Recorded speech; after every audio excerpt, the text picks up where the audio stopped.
विक्रमादित्य को जंगल में तांत्रिका के श्राप से तड़पता साधु क्यों मिला? राजा विक्रमादित्य अपने सैनिकों के साथ जंगल में शिकार कर रहे थे। अचानक उन्होंने किसी के कराहने की आवाज सुनी। वे तुरंत उस दिशा में बढ़े और देखा कि एक वृद्ध साधु जमीन पर पड़े तड़प रहे थे। राजा ने आगे बढ़कर पूछा, महात्मन, आपको क्या हुआ? कौन आपको इस दशा में छोड़ गया?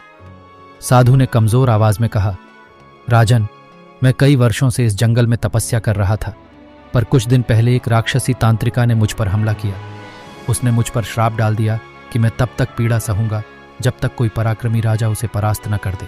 राजा विक्रमादित्य ने निश्चय किया कि वे उस तांत्रिका को खोजकर साधु को श्राप से मुक्त कराएंगे। उन्होंने सैनिकों को वहीं रुकने का आदेश दिया और अकेले ही घने जंगल में आगे बढ़ गए। चलते चलते वे एक गुफा के पास पहुंचे।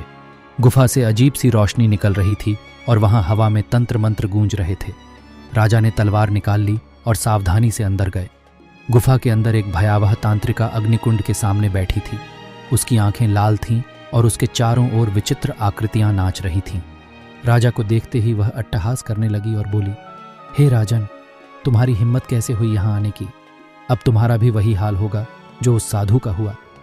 राजा ने निर्भीक होकर उत्तर दिया, अधर्म और अन्याय को सहना भी पाप है।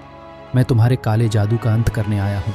इतना कहते ही तांत्रिका ने अपनी जादुई शक्तियों से राजा पर हमला कर दिया, पर विक्रमादित्य ने अपनी तलवार से उसका हर वार विफल कर दिया।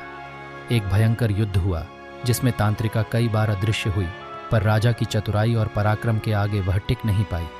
अंततः राजा ने उसे मार गिराया और उसके जादू से बंधी आत्माओं को मुक्त कर दिया।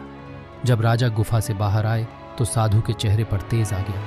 वे प्रसन्न होकर बोले, राजन, आपने मेरा श्राप तोड़ दिया। अब मैं पुनः अपने तप में लीन हो सकता हूँ। मैं आपको आशीर्वाद देता हूँ कि आपकी कीर्ति सदा अमर रहे।